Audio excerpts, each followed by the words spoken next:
لبيك اللهم لبيك لبيك لا شريك لك لبيك إن الحمد. هكذا أراد المخرج وهكذا أراد المؤلف وهكذا أراد المنتج. أغيثونا، هناك سرقات في صناديق المصور وسرقات في العملة الصعبة بالذات. القائمون على المساجد يسرقون صناديق النصور ويسرقون العملة الصعبة. ما هذا يا سيد جسد؟ فماذا فقط؟ إنني عندما أتكلم الآن أتكلم والأسى يملأ القلب. ليس في المساجد سارقون يا جسد، انما يعمر مساجد الله من امن بالله واليوم الاخر واقام الصلاة وآتى الزكاة ولم يخش الا الله، فعسى اولئك ان يكونوا من المهتدين. المساجد لا تخرج السارقين، لا تخرج النصابين، لا تخرج الكذابين. الآراء السياسية والإصلاحية للشيخ كشك، جمع وترتيب يسري محمود والزعيم الملهم كعمر، والحيي الكريم كعثمان، والعبقري الفذ كعلي، والقائد الجبار كخالد، والمدرس الخبير كابن عباس، والمفتي القدير كابن عمر، والفيلسوف البارع كسلمان، والزاهد التقي كأبي ذر. في اي الجامعات تخرج هؤلاء؟ لم يتخرجوا في جامعات امريكا ولا في جامعات موسكو، انما تخرجوا في جامعة فيها العميد المصطفى لا يلحق.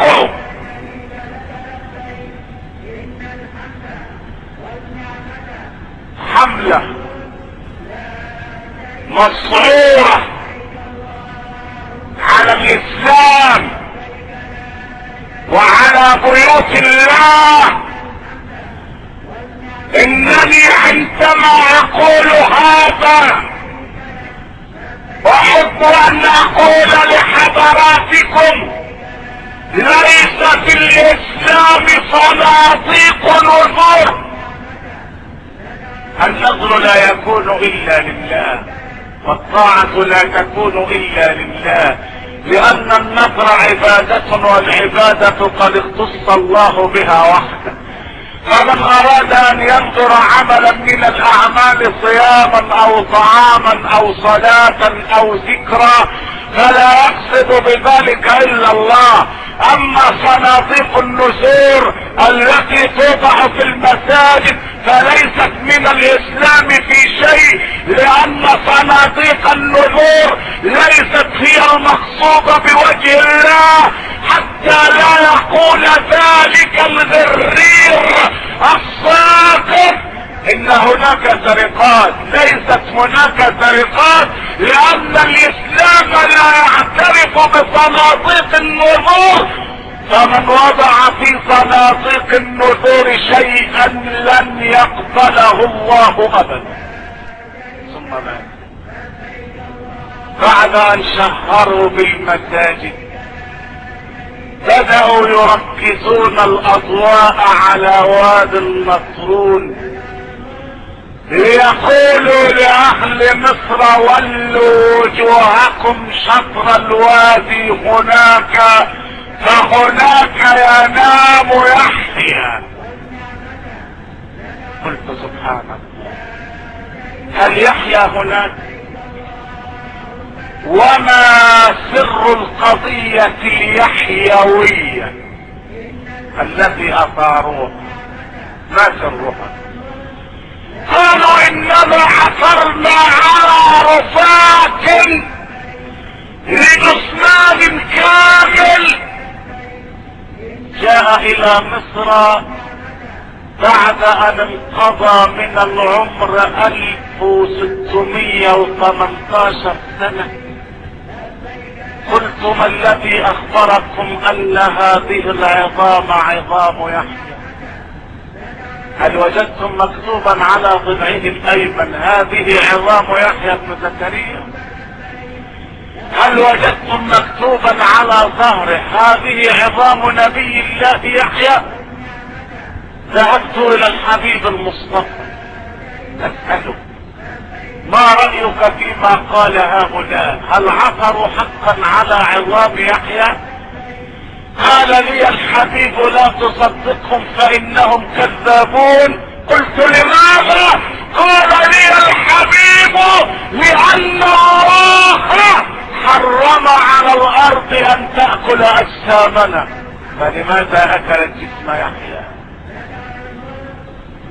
حرام على الارض ان تأكل اجسام الانبياء، فلماذا اكلت جسم يحيى بالذات؟ ثانيا الارض لا تأكل اجسام الشهداء، الشهيد لا يبلى جسده ولا تقربه الارض ابدا. اذا كنتم تقولون ان وادي النطرون وجدنا الجسد برأسه، قلنا لكم لن يكون ذلك كذلك لان الرأس قد فصل عن الجسد، فكيف اتصل به بعد الموت؟ سبحانه، هذا بهتان عظيم.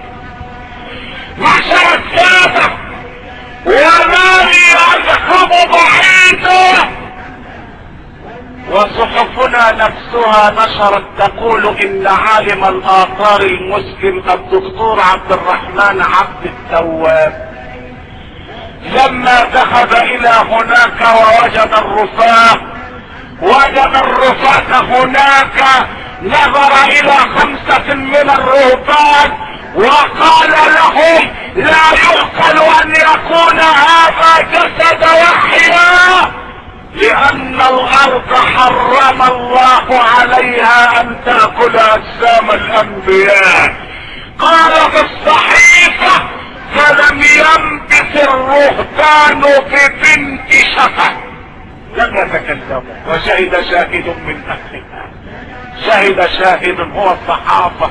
فيا معشر المسلمين، أو كلما حدثت زوبعة في فنجان صرنا وارتبكنا وتبلبلنا وقلنا ماذا حدث؟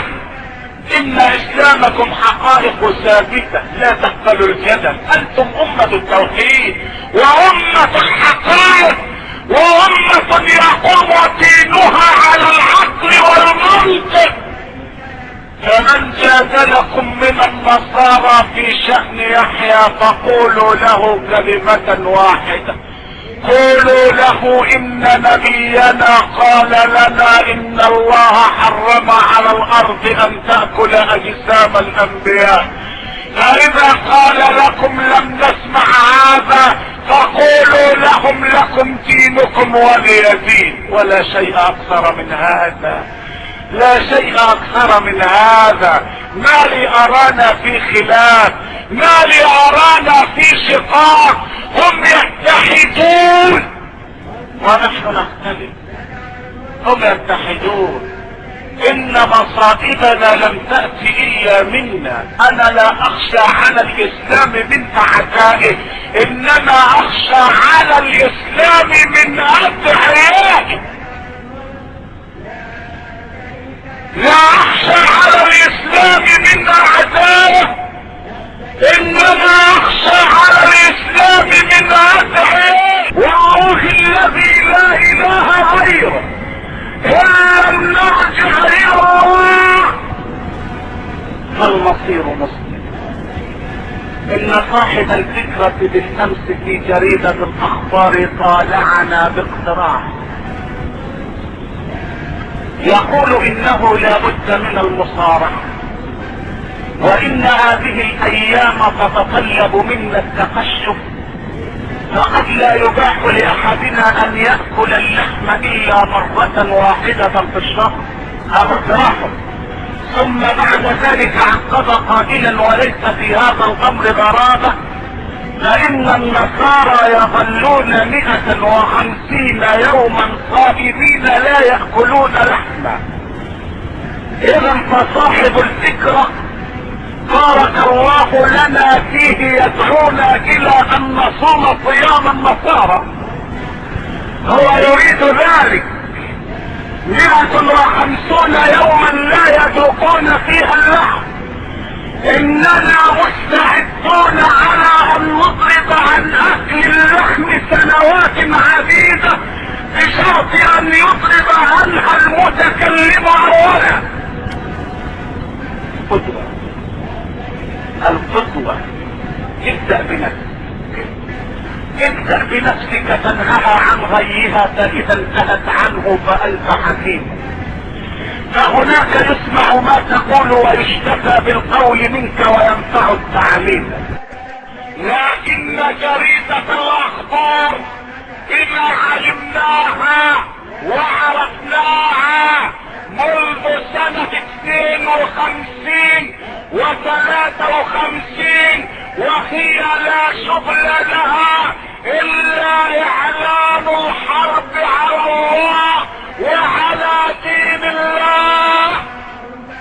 هل نسينا يوم قال مصطفى امين واخوه ان هناك شيخين في مدينة الاسكندرية اسم احدهما فيه واسم الثاني سيف. هذان الشيخان كانا يعملان قاضيين شرعيين، وارادت جريدة الاخبار ان تثير الغبار على الاسلام، فاتهمت الشيخين الجليلين بالزنا. جاء تقرير الطبيب كما يلي: انهما مصابان بعجز جنسي تام لا يقربان النساء، ولم يكن المقصود اتهامهما وحدهما، انما كان المقصود ان توضع العمامة البيضاء في الطين لتتمرغ في الطين. وكنا يومها اذا سرنا في الشوارع والطرقات اشارت الينا الجماهير الضالة المضلة: هذا هو الشيخ فيه، هذا هو الشيخ فيه. يا مصطفى، يا مصطفى يا ابي، ان الذين يحبون ان تشيع الفاحشة في الذين امنوا لهم عذاب اليم في الدنيا والاخرة، والله يعلم وانتم لا تعلمون، وانتم لا تعلمون. ومن اعان ظالما سلطه الله عليه. لقد كنت الذراع اليمنى لعبد الناصر فوضعك بالسجن 9 سنوات. من اعان ظالما سلطه الله عليه. العمامة البيضاء لا تعرف الزنا يا امين، العمامة البيضاء لا تعرف الانحراف يا امين. اتحداك يا مصطفى ومن كان معك لو اشرت اشارة خفيفة الى عمامة سوداء، اتحداك ثم اتحداك واتحدى الذين اجلسوك على كرسيك هذا ان استطعت ان تشير باشارة خفيفة الى عمامة سوداء اذا لاهتز كرسي. وارسلت واشنطن انذارا شديد اللهجة: انهم يسندون الظهور الى واشنطن، اما المسلمون فانهم يسندون الظهور الى الله. الشيخ فيل والشيخ سيف عالمان من علماء الشريعة رسما في جريدة الاخبار وكتب عنهما انهما زنيا ببعض النساء، ولما وقع الكشف الطبي عليهما جاء التقرير كما يلي: انهما عاجزان جنسيا تمام العجز والتهمة لا اساس لها من الصحة.